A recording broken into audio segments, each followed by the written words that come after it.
Seja muito bem-vindo, eu sou Luciano S. e esse é o canal Casos Sobrenaturais Reais. Não deixe de fazer a sua inscrição e ativar o sininho para não perder os próximos vídeos e escreva nos comentários de que cidade você está nos assistindo. Desde já, o nosso muito obrigado.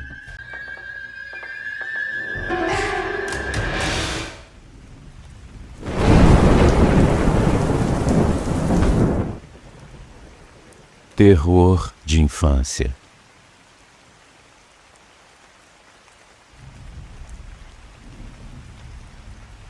Olá, Luciano e ouvintes.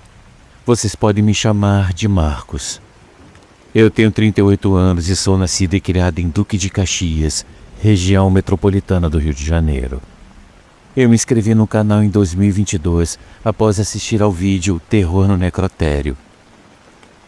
E desde então, seus vídeos têm impactado significativamente minha vida e a forma como eu a observo. Eles me ensinaram a olhar o outro como imagem e semelhança de Deus, trazendo à tona virtudes como empatia, paciência, generosidade e respeito no trato com as pessoas. Seus conteúdos despertam em mim um senso de humildade e gratidão, além de me incentivar a não ser apegado a bens materiais e a dar importância ao que realmente importa: a vida, os relacionamentos genuínos e o crescimento interior. Sou grato a Deus por essa influência que me levou a ser mais consciente e compassivo. Minha vida sempre foi rodeada de fatos um tanto quanto inexplicáveis. Desde muito cedo, eu presenciei fenômenos absurdos sob a perspectiva da lógica. Meu primeiro caso aconteceu por volta dos anos 1990. Eu tinha entre 3 e 4 anos, quando, abruptamente, eu fui meio que transportado para a frente, sem ao menos sair do lugar onde eu estava. Foi uma espécie de arrebatamento da consciência. De repente, eu me vi no portão de casa, diante de um primo e uma tia. Eu pude notar minuciosos detalhes, como as roupas, os movimentos e até as coisas que eles diziam. Foi constrangedor demais para mim. Como eu era muito pequeno, eu não sabia discernir bem o ocorrido. Logo eu contei para minha mãe que os tinha visto no portão. Ao ir até lá, ela não encontrou ninguém. Obviamente não se tratava de algo natural. Tempos depois, talvez 2 ou 3 horas mais tarde, lá estavam minha tia e meu primo, exatamente como eu havia visto na minha visão. Alguns anos depois, infelizmente, meus pais se separaram. Minha mãe, ao saber de um caso extraconjugal do meu pai, pôs fogo na casa. O meu mundo desabou. Ficamos todos separados à mercê da bondade dos outros. Abalada com o divórcio, minha mãe foi morar com uma tia. O meu pai se juntou à sua amante e passou a viver com ela. E ela, porém, não queria que morássemos juntos deles. Diante disso, meu pai nos levou para a casa da nossa avó. A casa ficava na Baixada Fluminense e estávamos em plena década de 90. As ruas não tinham asfalto nem saneamento básico. Havia lixões a céu aberto, falta de segurança e, como consequência, o bairro tinha um alto índice de homicídios. Ao lado de onde morávamos, havia terrenos baldios que serviam como desova, expressão local para o despejo criminoso de corpos humanos. A violência era tanta que criavam-se listas com nomes de pessoas julgadas como criminosas e as colocavam nas escolas dizendo como elas seriam eliminadas. As formas eram as mais cruéis. Nós vivíamos em uma terra sem piedade e sem lei. Meus amigos, vale a pena ressaltar que o que eu estou descrevendo corresponde somente à localidade onde eu morava e não reflete exatamente a Baixada Fluminense como um todo, que é lugar de gente trabalhadora e honesta em sua maioria. Por conta desses fatos, o ambiente tinha uma energia muito negativa, propícia para ações de espíritos malignos. Minha avó sempre foi muito religiosa. Hoje ela é católica, mas na juventude frequentou religiões e cultos pagãos. Pelo que eu sei, ela saiu em rebeldia contra os espíritos que atuavam lá. O clima na casa dela era tenebroso. Na verdade, ainda é. Em janeiro de 1995, eu comecei a visualizar o que eu entendia como sendo assombrações. Era verão, eu estava de férias e a noite estava quentíssima. Como só tínhamos um ventilador, eu fui dormir na cama com a minha avó, pois além de ser um lugar mais fresco, era onde eu me sentia mais seguro. Por volta das 4 ou 5 da madrugada, eu acordei. Ao olhar pela sala, pelo vão da porta, eu vi uma sombra andando livremente pela casa. Ela se apoiava na parede tentando se esquivar do sofá. Era um homem de cabelo curto e alta estatura. Ele direcionou os olhos para frente e ficou estático, olhando para o quarto. Não dava para ver os detalhes do corpo, como a cor dos olhos ou do cabelo. Mas, pela silhueta e posicionamento, eu percebi que ele ficou surpreso por eu tê-lo notado. Desesperado, eu acordei minha avó e apontei. Olha lá, tem um homem na sala olhando para mim. Ele está vindo para o quarto me pegar. Minha avó, sem vê-lo, perguntou onde ele estava. Apavorado, eu comecei a chorar. Vendo meu desespero, o homem pôs as mãos na brecha da porta e a deslizava para cima e para baixo, numa tentativa de me assustar ainda mais. Nós começamos a orar o Pai Nosso juntos. Antes mesmo de terminarmos a oração, ele desapareceu misteriosamente. Minha avó sugeriu que fôssemos procurar um homem. Ela foi na frente e eu atrás, acendendo todas as luzes. Nós rodeamos a casa inteira, a sala, a cozinha e o banheiro, e não encontramos qualquer vestígio de arrombamento ou algo assim. Aquele espírito covarde já não estava mais lá. Meses depois, cerca de 7 ou 8 meses, ainda com muito medo de dormir sozinho, eu continuei no quarto com a minha avó. Era uma madrugada de sábado para o domingo. Ao me levantar para ir ao banheiro, eu fui acendendo as luzes uma a uma até chegar lá. Na volta, ao apagá-la, eu olhei pela janela e eu percebi do lado de fora um homem encostado numa árvore, olhando fixamente para a casa. Ele fumava um charuto, vestia um sobretudo preto e usava uma coisa parecida com uma cartola na cabeça. Eu voltei correndo para o quarto e comecei a orar até pegar no sono novamente. Então eu acordei com um barulho debaixo da cama, como se algo mexesse nos sapatos e chinelos. Eu pensei ser um rato, já que na época era comum aparecerem roedores na casa da minha avó. Mas, para minha infelicidade, eu senti uma mão passando pelas brechas da cama, alisando os meus pés. Eu saí correndo desesperado e fui para a sala. Então eu acendi as luzes e fiquei lá até o amanhecer. Até hoje, meus amigos, eu não deixo nenhum vão aberto entre a cama e a parede. Mas o dia seguinte foi ainda mais assustador. Eu via sombras por trás dos muros que se abaixavam e levantavam. Eu sentia uma opressão terrível, uma sensação de morte e terror. Eu também vi o mesmo homem por trás das árvores. Na verdade, eu não sei se era exatamente o mesmo da noite anterior, mas parecia ser o mesmo espírito maligno. Porém, ele estava sem o chapéu. No terreno baldio que ficava em frente à casa, ele me encarava fixamente. Eu não consegui ver seu rosto com clareza, mas ele parecia me conhecer há anos, como se estivesse ali para acertar as contas comigo. O que eu, uma pobre criança, tinha feito para merecer isso? Eu não entendia essa fixação em querer se vingar de mim. Alguns dias depois, minhas tias, que faziam parte da renovação carismática católica, realizaram um circo de oração na nossa casa. Minha avó não estava se sentindo bem. Além de a sua pressão estar altíssima, ela sentia dentro da casa um forte cheiro de carne em estado de putrefação.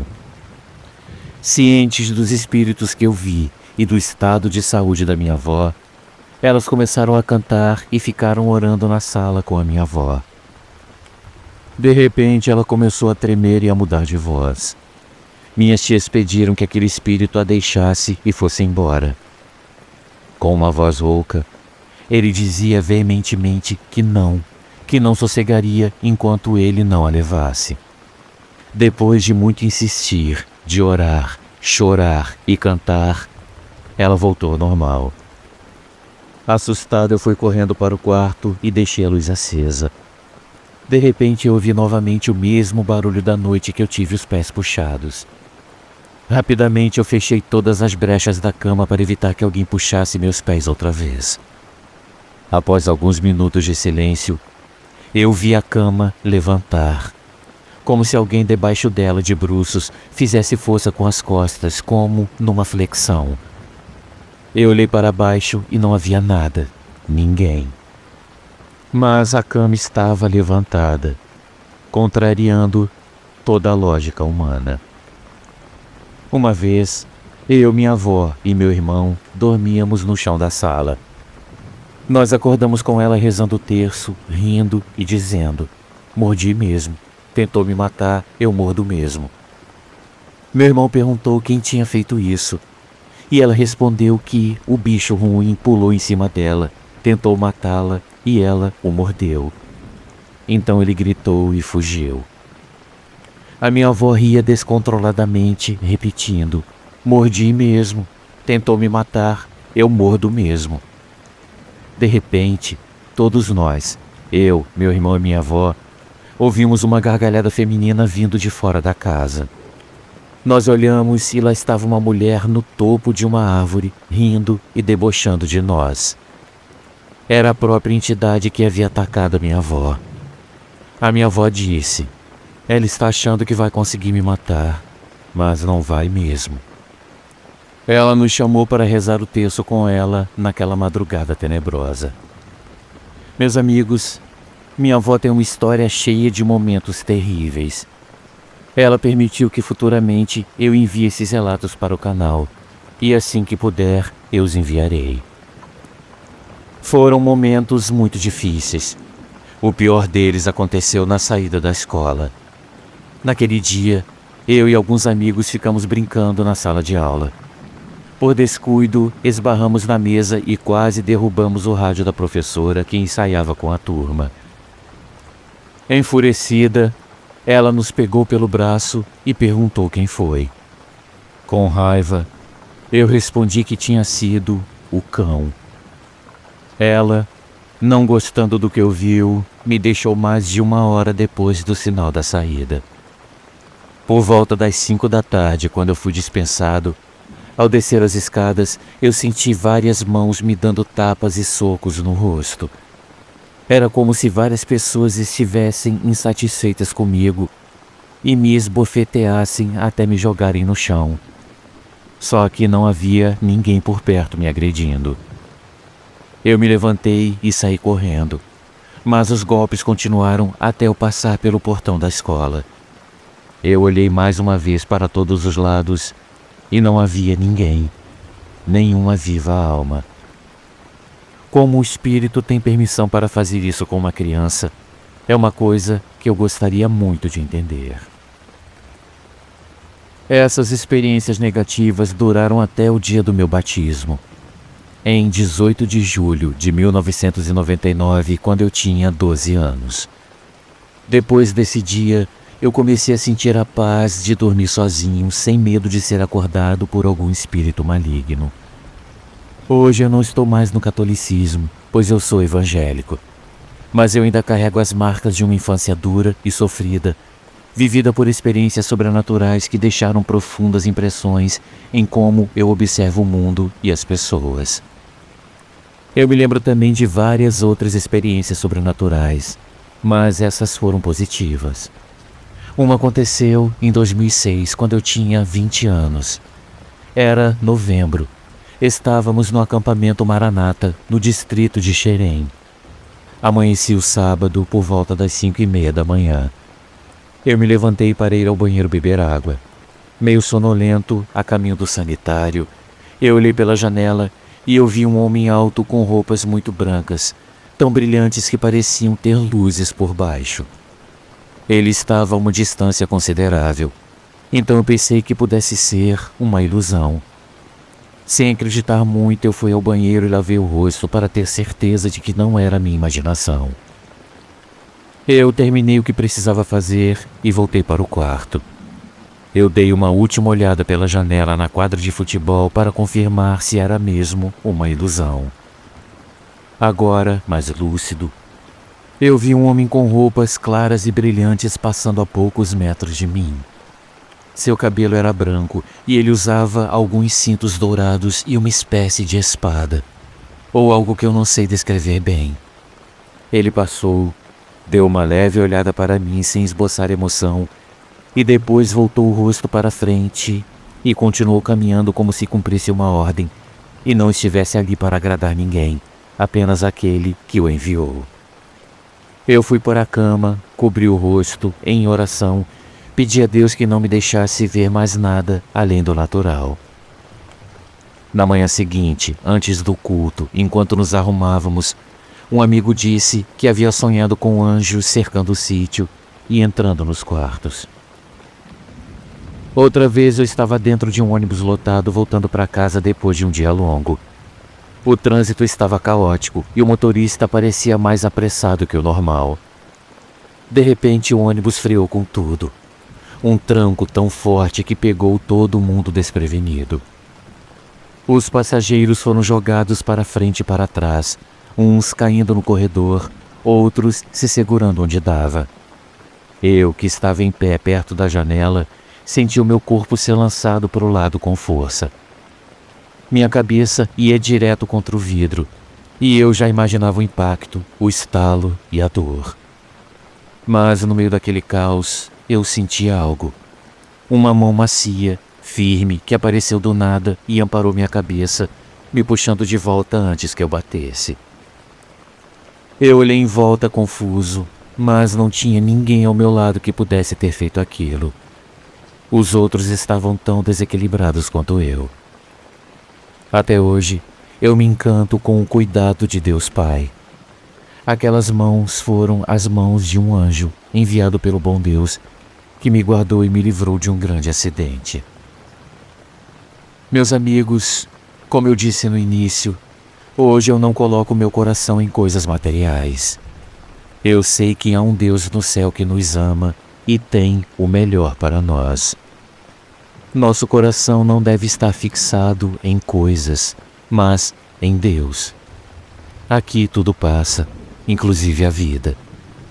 Que sejamos gentis com todos, até com quem nos magoa.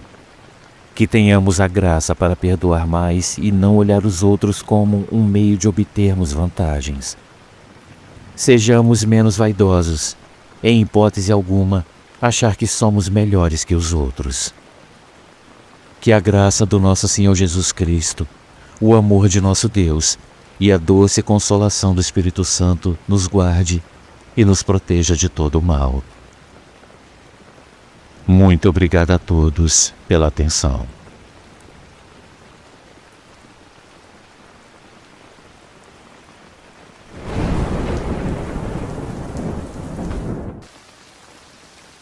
O último adeus.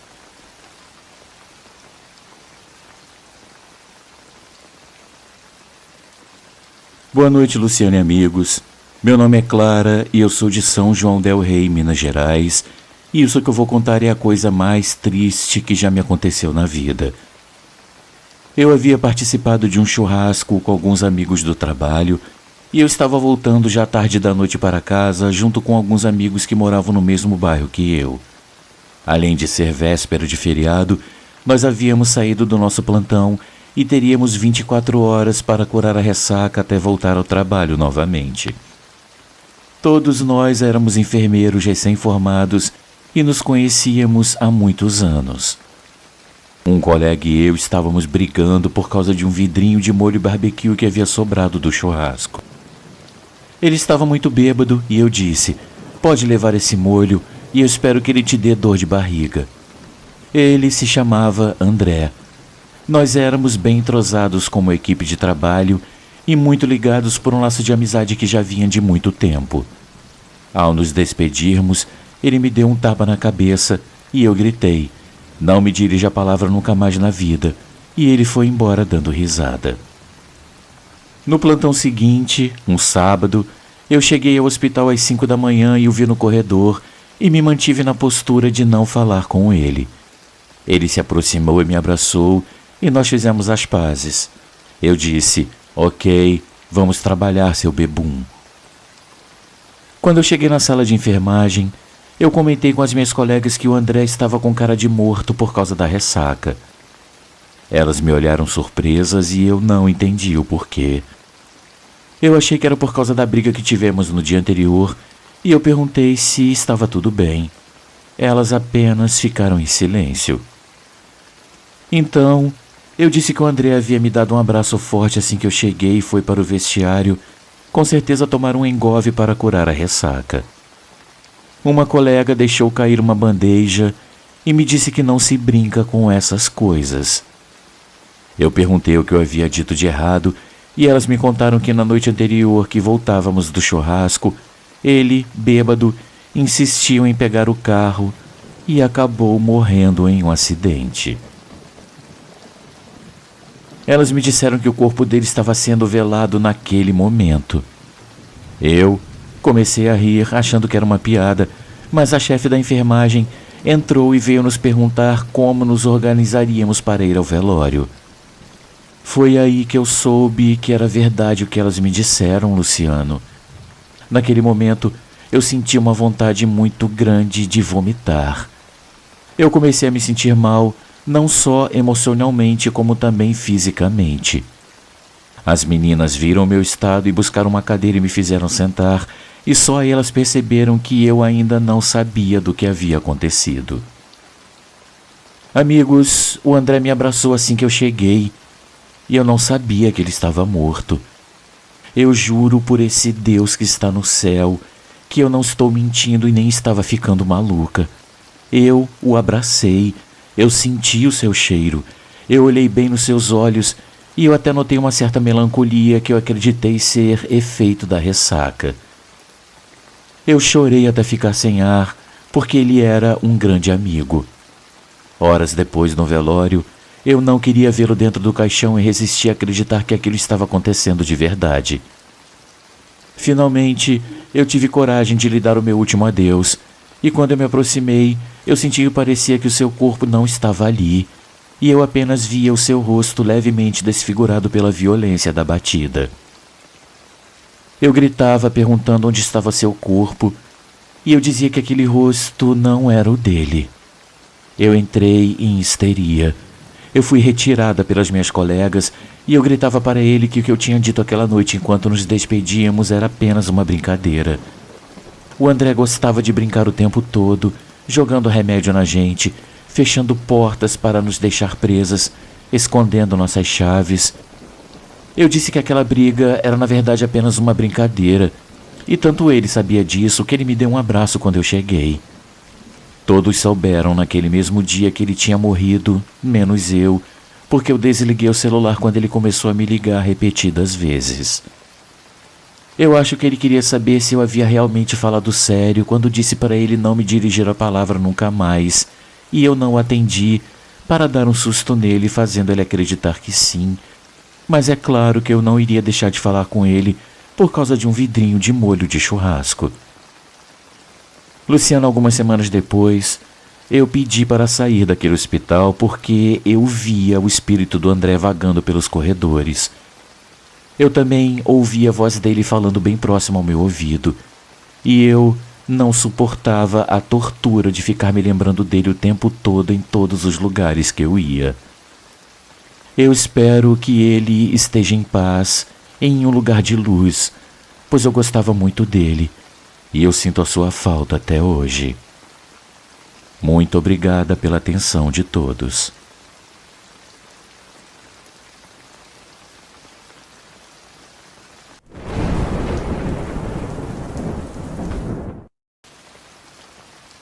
O demônio daquela casa.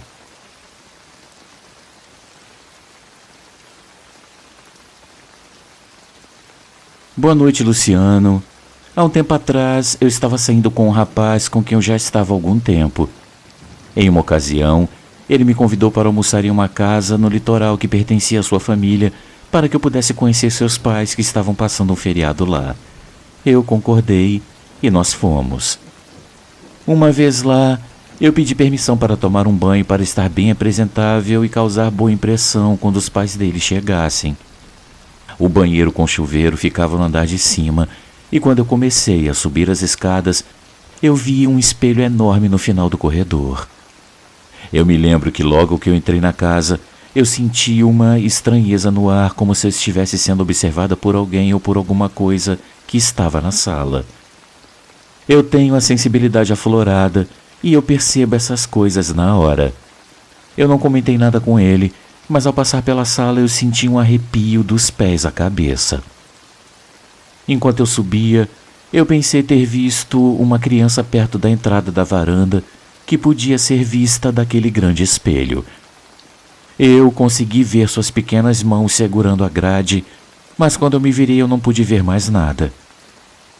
Eu perguntei então ao meu namorado se ele tinha algum sobrinho na casa, pois eu estranhei aquela visão. Ela me pareceu ser bem real e eu tive dúvidas se aquela criança era uma pessoa real ou uma visão. Ele me respondeu confuso, querendo saber a razão daquela pergunta, mas eu preferi não contar o que eu tinha acabado de ver. Ainda estávamos no início do nosso namoro e eu não queria que ele pensasse que eu era maluca. Uma vez no banheiro, eu comecei a tomar banho enquanto ele estava lá embaixo. De repente eu ouvi alguém subindo as escadas e eu pensei que fosse meu namorado. Poucos segundos depois, alguém bateu na porta do banheiro. Vale ressaltar que o banheiro ficava dentro de um quarto, ou seja, era necessário abrir a porta do quarto antes e entrar, o que eu não ouvi acontecer. Isso me pareceu estranho, pois as janelas estavam fechadas e não havia vento dentro do quarto que pudesse ter aberto a porta. Quando eu saí do chuveiro e abri um pouco a porta do box, eu vi a porta do banheiro aberta, mas não havia ninguém lá dentro. Eu juro que eu estava completamente certa de que eu tinha fechado aquela porta direito, e eu achei muito estranho que ela estivesse aberta. Eu estava muito confusa e comecei a me vestir, ainda sentindo aquele desconforto de ser observada por alguém. De repente eu vi as portas de um armário se abrirem lentamente. Eu pensei imediatamente que poderia ser aquela criança que eu tinha visto minutos antes, mas como isso era possível, se meu namorado havia me assegurado que não havia mais ninguém na casa? Eu me apressei em terminar a me vestir, e quando eu estava prestes a descer, uma das portas de um dos quartos se abriu sozinha. Eu pude ver então um pequeno brinquedo, para ser mais específica, um caminhãozinho que veio rolando até meus pés. Quando eu desci, eu perguntei a quem pertencia aquele brinquedo, e ele me disse que às vezes a família recebia visitas de parentes e que aquele caminhãozinho provavelmente era do seu primo pequeno. No entanto, eu optei mais uma vez por não contar o que tinha acontecido. Nos sentamos para assistir TV na sala enquanto esperávamos seus pais, que chegaram dentro de pouco tempo. Mas, Luciano, aos poucos eu comecei a perceber uma sombra que se movia de um lugar para o outro entre a cozinha e a área de serviço. E ao mesmo tempo eu conseguia ver outra subindo as escadas, mas parecia que eu era a única que conseguia vê-las. Em certo momento, a mãe dele comentou que estava sentindo uma estranheza no ar. Instantaneamente, o pai fez um gesto para que ela se calasse, talvez tentando evitar que eu sentisse medo, sem saber que eu já tinha percebido tudo. Já no final da tarde, o meu namorado me levou para casa. Chegou a noite e eu me preparei para dormir. Eu me lembro de ter sonhado com o que aconteceu naquela casa. No sonho, eu vi notadamente aquela criança e as sombras, e em um determinado momento eu olhei novamente para aquelas mãos segurando a grade da varanda.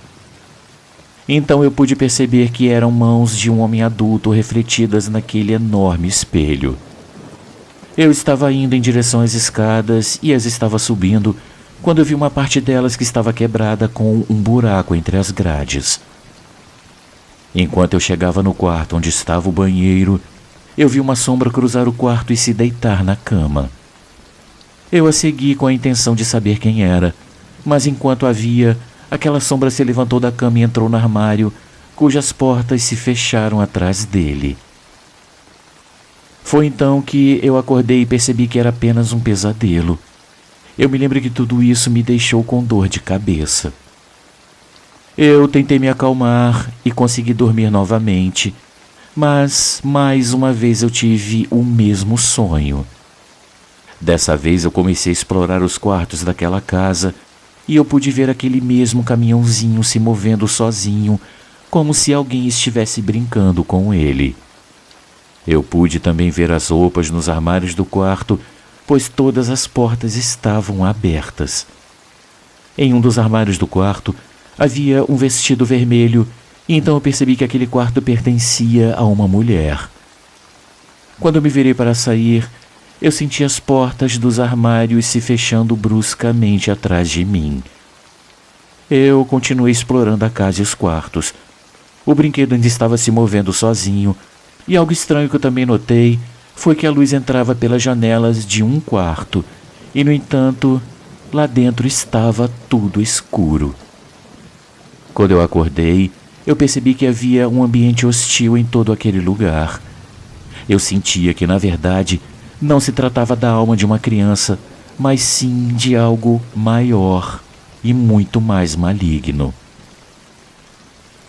Eu quero esclarecer que esse tipo de sonho, como eu os chamo, são mais como desprendimentos da minha consciência, estando em estado de relaxamento que me permitem viajar para onde eu quiser, sem que ninguém perceba, como em uma espécie de viagem astral.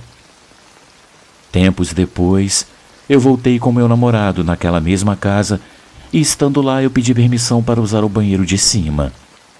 Enquanto eu subia as escadas, eu me lembrava de tudo que eu tinha sonhado. Eu vi aquela mesma parte quebrada e dentro havia uma pequena gaveta que estava vazia. Eu contei ao meu namorado sobre o degrau quebrado e ele me contou que algum tempo atrás o local tinha sido alugado para uma família. Eles tinham um filho e foi ele quem havia quebrado aquele degrau. Uma vez lá em cima, eu fui direto a explorar os quartos, procurando pelos quartos o que eu havia visto nos meus sonhos. Eu encontrei o caminhãozinho e o vestido vermelho no mesmo lugar dos sonhos, até mesmo aquele quarto escuro que agora estava totalmente iluminado. Eu fiquei surpresa com tudo que eu estava vendo, pois tudo era idêntico aos meus sonhos. Quando eu desci, eu decidi falar sobre o assunto com meu namorado. Eu perguntei se seu primo ou alguma criança tinha vindo visitá-lo, pois o caminhãozinho estava em um lugar diferente da última vez. Ele me respondeu que não, e disse que a casa tinha ficado vazia o tempo todo e que tudo permaneceu trancado. Depois ele perguntou surpreso por que eu havia feito essas perguntas, e foi aí que eu decidi contar tudo o que havia acontecido, inclusive sobre os meus sonhos. No final, ele não acreditou e me chamou de louca, e foi a partir daí que nos separamos. Um tempo depois, nos encontramos novamente e ele me contou que agora a família aluga aquela casa, pois eles não suportam mais estar lá por causa do ambiente estranho que eles sentem, confirmando tudo o que eu havia dito. Ele também me contou que os mesmos familiares que alugaram foram embora pouco tempo depois porque não aguentaram o peso daquele lugar e decidiram se mudar para um hotel. Luciano, até hoje eu não voltei lá para descobrir o que realmente estava acontecendo, mas eu estou convencida de que o que habita naquele lugar é um demônio. Eu espero que todos tenham gostado desse relato e eu deixo aqui o meu muito obrigada a todos.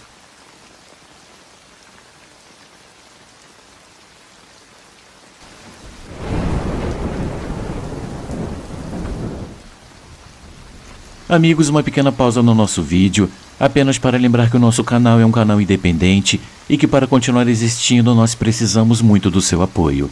Existem muitas formas de você ajudar o canal. Uma delas é contribuindo com qualquer quantia utilizando a chave Pix que está aparecendo na sua tela. Outra é se tornando membro contribuindo com apenas R$ 7,99 por mês clicando no link Seja Membro. Você também pode nos ajudar sempre curtindo, comentando e compartilhando nossos vídeos, pois dessa forma a plataforma vai ampliar o alcance do nosso canal e ele será cada dia mais conhecido. Desde já, a gente agradece e agora vamos continuar com o vídeo.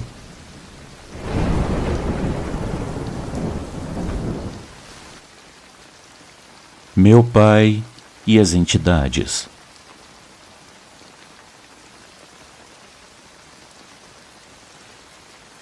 Olá, Luciano. Meu nome é Cícero. Eu tenho 52 anos e sou de Araucária, no Paraná. Eu adoro o seu canal. Sou extremamente ligado ao mundo espiritual desde a minha infância e tive muitas experiências sobrenaturais no decorrer da minha vida. Os seus vídeos e os relatos contados com tanta clareza só confirmam para mim a existência de um plano espiritual e que este plano dos desencarnados sempre interfere no nosso plano terreno. Eu não tenho medo dos espíritos, eu tenho respeito por eles e como eu me relaciono de forma aberta com eles, eu exijo que eles tenham respeito por mim e eu aprendi a ser assim e apesar desses limites estabelecidos, alguns confrontos já aconteceram. Eu sempre participei ativamente do canal com inúmeros comentários a respeito das histórias, muitas delas fantásticas e outras singulares e amedrontadoras, incompreensíveis para muitas pessoas, inclusive pelas próprias que sofreram os casos sobrenaturais. Já eu vejo a maioria dos relatos com muita naturalidade, inclusive eu tenho muita facilidade em perceber e entender as situações. Parece até que meu espírito já sabe a explicação. Por isso eu ouço e compreendo. Eu não julgo. Apenas analiso e tento mostrar nos comentários o meu ponto de vista e tentar ajudar a elucidar. Eu amo tudo isso. Eu me senti encorajado a enviar esse relato quando eu vi o seu vídeo sobre espíritos da morte em hospitais, pois eu vi uma semelhança muito grande com o acontecimento vivido pelo meu pai, que na época tinha 84 anos e sofreu vários microinfartos cerebrais, um tipo de AVC com menores efeitos colaterais. Meu pai faleceu com 93 anos, mas aos 84 anos ele foi hospitalizado por conta desses microinfartos cerebrais que ocorreram enquanto ele caminhava pela rua. Ele era um homem muito forte para sua idade, muito dinâmico e independente. Ele era bastante ativo e lúcido. Ele ia sozinho ao banco, à farmácia, conversava com os amigos, jogava cartas e até tomava banho de sauna no Clube Thalia, que fica no centro de Curitiba, onde morávamos na época. Quando ele passou mal, ele foi levado pelos amigos para um hospital de excelência em Curitiba, onde ele foi muito bem atendido. Os médicos diziam que como ele era forte e como foi rapidamente atendido, isso ajudaria muito na sua recuperação e tinha grandes possibilidades de ele não sofrer grandes efeitos colaterais ou sequelas. Então meu pai ficou em um quarto sozinho e eu e a minha esposa sempre íamos visitá-lo. Os medicamentos que ele tomava o deixavam meio sonolento e isso era necessário para diminuir a sua atividade física, o que era essencial na sua recuperação. Em uma dessas visitas, o meu pai acordou. Ele me reconheceu e nós começamos a conversar. Aparentemente, ele parecia bem, até com certa lucidez. Nós ficamos até aliviados, mas nesse mesmo dia, 1 hora depois de acordar, meu pai, sem razão aparente, começou a ficar apavorado na cama do hospital. Ele começou a gritar pedindo para alguém afastar aquele soldado morto que estava na sua frente. E para alguém afastar aquele monstro, ou aquele demônio que estava andando pelas paredes do quarto. Ele dizia ver inúmeras pessoas mortas andando pelo quarto. Eu e minha esposa percebemos imediatamente que aquilo era um ataque espiritual, pois ele descrevia com detalhes o que ele via. Eu imediatamente peguei uma Bíblia que estava no criado mudo ao lado da cama e começamos a orar e a ler alguns salmos. Eu invocava Jesus Cristo e os espíritos de luz para afastar aquelas entidades malignas daquele quarto, e conforme fomos orando, meu pai foi se acalmando até dizer que não via mais nada. Uma enfermeira chegou logo em seguida e eu contei para ela o que havia acontecido, e ela disse que essas alucinações poderiam ter sido causadas pelos medicamentos ou até mesmo pelo trauma que ocorreu no cérebro. Eu, como uma pessoa esclarecida e de formação acadêmica, mas nunca cético, entendi e aceitei a explicação da enfermeira, que também foi confirmada pelo médico que o atendia. Meu pai conseguiu sair do hospital, mas infelizmente nunca mais foi o mesmo de antes, pois esse evento traumático causou uma contínua deterioração de suas condições físicas e de memória até o seu falecimento anos mais tarde. Mas, nos anos seguintes a esse evento, eu nunca vi ou ouvi meu pai falando a respeito das entidades que ele viu naquele hospital. Na minha opinião, o que ele viu realmente eram espíritos obsessores e malignos que ficam em hospitais com um perverso desejo de piorar as condições físicas e a sanidade dos pacientes, podendo inclusive se mostrar apenas para perturbar os visitantes e os profissionais que trabalham lá. Muito obrigado, Luciano, por ler o meu relato, pois eu sinto que ao contar esses casos, sentimos um alívio em nossos corações e em nossa consciência. Seu trabalho nesse canal é extremamente importante, tanto no plano material quanto no plano espiritual. Fiquem todos com Deus e até uma próxima.